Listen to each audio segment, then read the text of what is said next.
Olá, estamos de volta com a nossa leitura comentada. Vamos dar continuidade agora ao capítulo 2, que está falando sobre a titularidade. Em nosso vídeo anterior, nós já damos início e paramos aqui no parágrafo 3º. Já vamos continuar agora. Se você está gostando das nossos vídeos, então dá um like aí, se inscreve no nosso canal, que em breve nós teremos alguns recursos novos, mais aulas, tá bom? Mais leituras. A intenção é estudar junto, certo? Vamos lá. Parágrafo 3º. Os contratos não poderão conter cláusulas que prejudiquem as atividades de regulação e de fiscalização ou o acesso às informações sobre os serviços contratados. No vídeo anterior, nós estávamos estudando sobre os contratos aqui, as validades dos contratos, as condições, tá vendo? Então, aqui ele fala o seguinte, que os contratos, não é isso? Eles jamais podem conter cláusulas, certo? Que venham a prejudicar, que venham a interferir na regulação e na regulação, na fiscalização e o acesso à informação sobre os serviços contratados. Tá? Não poderão conter, certo? Cláusulas que prejudiquem a regulação, a fiscalização e o acesso à informação dos serviços contratados. Vamos sublinhar logo tudo, arrumar logo tudo aqui, porque geralmente esses parágrafos eles são passíveis realmente de cair em prova. Então é bom a gente saber letrinha por letrinha deles. Parágrafo 4º. Na prestação regionalizada, nós já vimos em vídeos anteriores o que é uma prestação regionalizada, que é quando um prestador ele consegue prestar o mesmo serviço a mais de um município. Tá? O disposto no incisos 1 e 4 do caput e nos parágrafos 1 e 2 desse artigo poderá se referir ao conjunto de municípios por ele abrangidos. Ou seja, os que estão lá podem também valer para os municípios abrangidos por prestação regionalizada. Artigo 12º. Nos serviços públicos de saneamento básico, em que mais de um prestador execute atividades interdependentes com outro, a relação entre elas deverá ser regulada por contrato e haverá entidade única encarregada das funções de regulação e fiscalização. Então, aqui está dizendo que pode haver mais de um prestador, tá? Executando atividades interdependentes, que uma ajude a outra, tá? Mas que a relação entre essas empresas deverá ser regulada por contrato. E que, apesar de haver mais de uma empresa fornecendo aquele serviço, só haverá uma única entidade com função de regular e fiscalizar. Aqui na Bahia nós sabemos que a entidade reguladora é a GERSA. Tá? O que é essa regulação? O que é essa entidade reguladora única vai definir? A entidade, parágrafo 1º, a entidade reguladora definirá, pelo menos, no mínimo, as normas técnicas, certo? Normas técnicas de quê? Relativa à qualidade, quantidade, regularidade dos serviços prestados aos usuários e entre os diferentes prestadores envolvidos. As normas econômicas e financeiras, relativas às tarifas, aos subsídios e aos pagamentos por serviços prestados aos usuários e entre os diferentes prestadores envolvidos.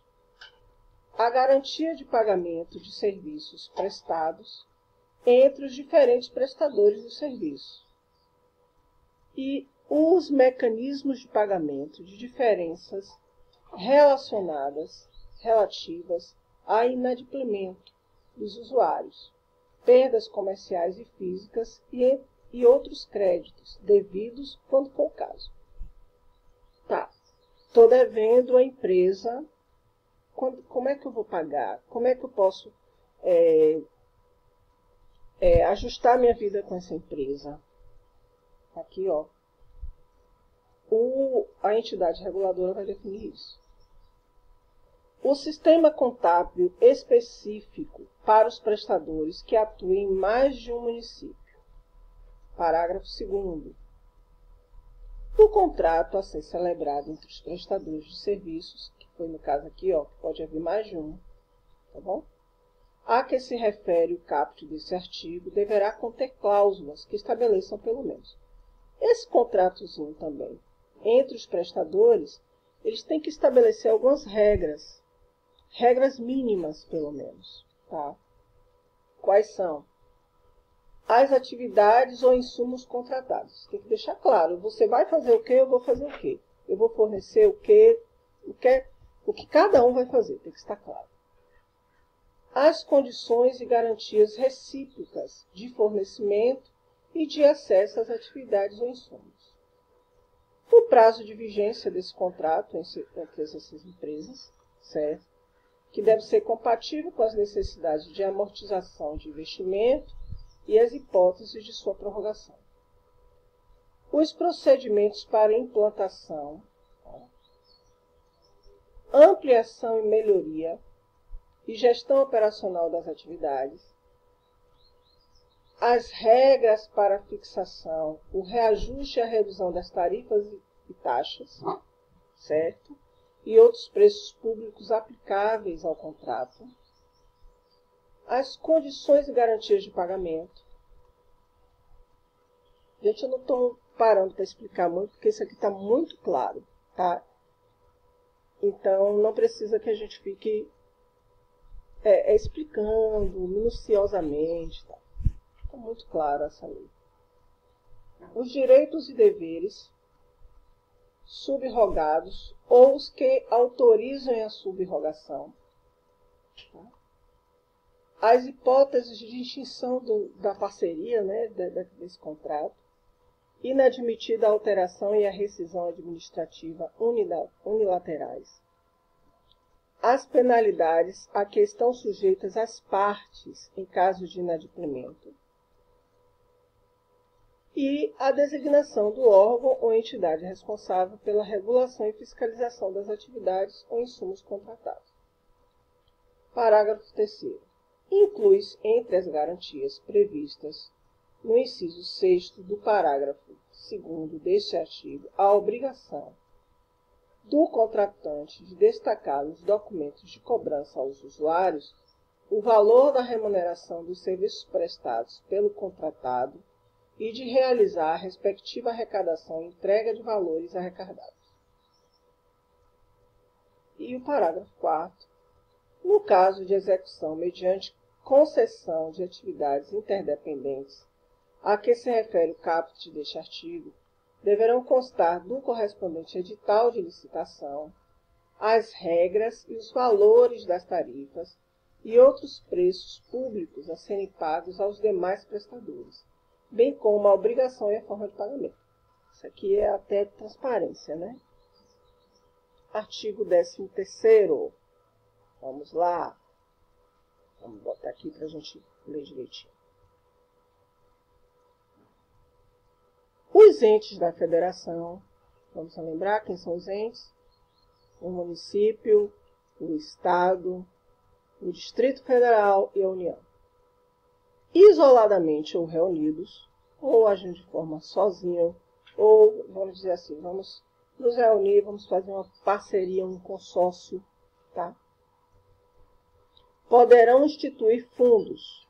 Os entes da federação poderão instituir fundos, aos quais poderão ser destinadas, entre outros recursos, parcelas da receita do serviço.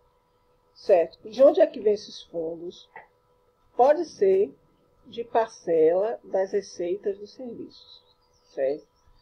Qual que finalidade? Com a finalidade de custear, vamos pular para aqui, a universalização dos serviços públicos de saneamento básico. Tá lá. Parágrafo único. Os recursos, esses recursos aqui, ó, que eles arrecadaram, fizeram fundos, né, dos fundos a que se refere o caput deste artigo, poderão ser utilizados como fontes. Como é que eles podem ser utilizados? Como fontes ou garantias em operações de crédito, operações de crédito para financiamento dos investimentos necessários à universalização dos serviços públicos de saneamento básico.